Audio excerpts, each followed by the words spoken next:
Welcome to PY chemistry classes. PY chemistry classes में आपका स्वागत है। पिछले क्लास हमने आप लोग को अल्कोहल का केमिकल प्रॉपर्टीज बताए थे, जिसमें डिहाइड्रेशन के बारे में बताए थे अल्कोहल का। आज हम लोग जो पढ़ने वाले हैं ऑक्सीडेशन ऑफ अल्कोहल।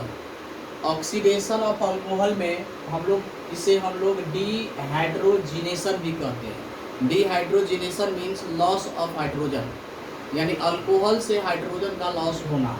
इसमें कहता है अगर catalyst K2Cr2O7 strong oxidising agent का काम करता है, जिसको अल्कोहल डायरेक्ट क्या चीज़ में बदल देता है, अल्कोहल को एसिड में यानी कार्बोक्सिलिक एसिड में डायरेक्ट कन्वर्ट कर देता है।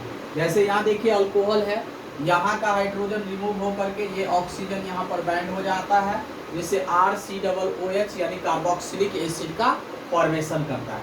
या इसमें इथाइल अल्कोहल है, इथेनॉल है। इथेनॉल को डायरेक्ट K2Cr2O7 डाले और नेसेंट ऑक्सीजन डाल करके इसमें ऑक्सीडेशन करवाए तो ये डायरेक्ट क्या हो गया, एसिटिक एसिड में कन्वर्ट हो गया है।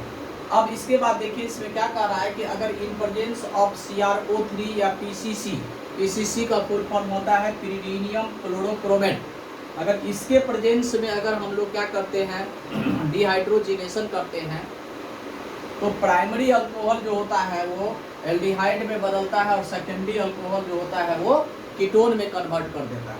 यानी जैसे देखिए यहाँ 1 डिग्री अल्कोहल है, तो 1 डिग्री अल्कोहल का यहाँ हाइड्रोजन K2Cr2O7 के प्रेजेंस से रिमूव करके एल्डिहाइड बना दिया, जबकि 2 डिग्री का यहाँ हाइड्रोजन देख रहे हैं K2Cr2O7 के प्रेजेंस में ये कीटोन फॉर्मेशन किया। अब जैसे इसी में एग्जाम्पल कुछ देखते हैं कि प्राइमरी और सेकेंडरी अल्कोहल जो होता है वो एल्डिहाइड और कीटोन कैसे बनाता है। तो प्राइमरी और सेकेंडरी अल्कोहल जो है वो एल्डिहाइड और कीटोन किस रूप में बनाता है, तो जैसे मान लिया जाए कि CH3 CH2OH लिए, इसमें हम लोग क्या किए Cr2O3 ले लिए या CrO3 ले लिए, ठीक है। तो इसमें क्या होता है कि यहाँ का हाइड्रोजन रिमूव हो जाएगा, वो बन जाएगा CH3COH और H2 रिलीज कर दिया। तो इससे क्या हो गया, इसका नाम है इथेनॉल और ये बदल गया इथेनॉल में यानी एल्डिहाइड में, जिसको कॉमन नेम में एसिटल्डिहाइड भी कहते हैं। इथाइल अल्कोहल कॉमन नेम और इसका एसिटल्डिहाइड कॉमन नेम हो जाएगा। इथेनॉल से क्या बन गया, इथेनॉल में। ये हो गया हमारा प्राइमरी अल्कोहल। इसी तरह से अगर मान लिया जाए नेक्स्ट प्राइमरी अल्कोहल, जैसे मान लिया जाए कि CH2OH, इसमें हम लोग PCC डाल दिए तो यहाँ का हाइड्रोजन को रिमूव कर देता है। इसको हम लोग क्या कहते हैं, एलाइल अल्कोहल। और जब ये रिमूव करेगा तो यहाँ का हाइड्रोजन को तो CH2 डबल बॉन्ड CHCO और H, इसके साथ साथ H2 रिलीज कर देगा। ये 1 2 3, इसका मतलब हो गया कि ये क्या हो जाएगा, प्रोप-टू-इनल बन जाएगा एलाइलिक अल्कोहल से। ये प्राइमरी अल्कोहल का हो गया डिहाइड्रोजिनेशन करना या ऑक्सीडेशन करना। अगर मान लिया जाए कि सेकेंडरी अल्कोहल लेते हैं CH3CHOH इसका नाम है प्रोप-टू-ऑल। इसको हम लोग CrO3 के प्रेजेंस में क्या करते हैं, डिहाइड्रोजिनेशन करते हैं, तो ये क्या हो जाएगा CH3COCH3, यानी इसका नाम हो जाएगा एसीटोन या डाइमिथाइल कीटोन, और उसके साथ साथ हाइड्रोजन गैस को रिलीज कर देगा, ठीक है। तो ये हमारा किस केस में आया, सेकेंडरी केस में। तो सेकेंडरी के फॉर्म में आया जैसे मान लिया जाए कि हमारे पास इस तरह से भी रहेगा ये सेकेंडरी अल्कोहल के रूप में, तो यहाँ का भी हाइड्रोजन को ये क्या कर देगा, रिमूव कर देगा CrO3 के प्रेजेंस में। तो ये क्या बन जाएगा, बेंजीन जो है उसमें CO और CH3 बन जाएगा और प्लस में हाइड्रोजन रिलीज कर देगा। इसका नाम हो जाएगा एसीटोफिनॉल। लेकिन in case of tertiary alcohol के केस में अगर हम लोग CrO3 के प्रेजेंस में अगर डिहाइड्रोजिनेशन करते हैं तो वहाँ डिहाइड्रोजिनेशन नहीं होता है।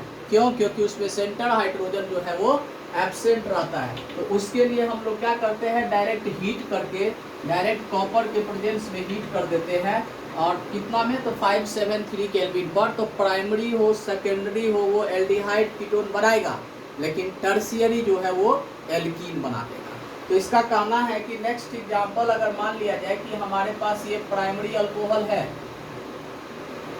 और इस प्राइमरी अल्कोहल में डायरेक्ट कॉपर डाल करके 573 केल्विन डाल दिए, तो ये भी क्या करेगा, हाइड्रोजन को रिलीज कर देगा, CH3 COH और H2 में कन्वर्ट कर देगा। ठीक है, फिर इसी तरह से नेक्स्ट अगर एग्जांपल ले लेंगे सेकेंडरी अल्कोहल का, ये प्राइमरी हो गया, और सेकेंडरी अल्कोहल लेंगे तो सेकेंडरी अल्कोहल में भी कॉपर ले लिए, कॉपर लेकर के 573 केल्विन लिए, तो ये क्या हो जाएगा, CH3 CO CH3 अब प्लस H2 गैस रिलीज कर देगा। तो इसका मतलब कॉपर के प्रेजेंस में भी ये करता है क्या, एल्डिहाइड और कीटोन का फॉर्मेशन करता है। तो इससे हम लोग को क्या होता है, डिहाइड्रेशन डिहाइड्रोजिनेशन इससे भी हो जाता है। अगर मान लिया जाए, लेकिन ये किस फॉर्म में होना चाहिए, तो ये वेपर फॉर्म अल्कोहल होना चाहिए। किस फॉर्म में, तो वेपर फॉर्म ऑफ अल्कोहल। अगर यहीं पर टर्शियरी अल्कोहल लेते हैं, टर्शियरी अल्कोहल लेते हैं, तो टर्शियरी अल्कोहल जो है वो कॉपर के प्रेजेंस में 573 केल्विन पर ये क्या करेगा, यहाँ का OH और एक साइड का H ले करके वो एल्कीन का फॉर्मेशन कर देगा। तो CH3 C double bond CH2, अब यहाँ पर CH3, अब प्लस में क्या हो जाएगा, डिहाइड्रोजिनेशन हो जाएगा, यानी कि लॉस ऑफ वाटर, डिहाइड्रेशन हो चुका है, लॉस ऑफ वाटर हो गया। इससे क्या बन गया, तो एल्कीन बन गया। इसका नाम है 2 मिथाइल प्रोप 1 इन, यानी ये हमारा क्या है, ऑक्सीडेशन था किसका, तो अल्कोहल का। अगले क्लास हम लोग पढ़ेंगे इसमें केमिकल प्रॉपर्टीज या केमिकल रिएक्शन ऑफ फिनॉल, जिसमें हम लोग इलेक्ट्रोफिलिक एरोमेटिक सब्स्टिट्यूशन रिएक्शन पढ़ेंगे। ठीक है, तो इस तरह से ये हमारा ऑक्सीडेशन कंप्लीट हुआ। इस वीडियो को आप लाइक और सब्सक्राइब जरूर कीजिएगा ताकि ये आगे का वीडियो आपको मिल पाए, क्योंकि ये जो वीडियो है ये सब हम NCERT बेस्ड बनाते हैं।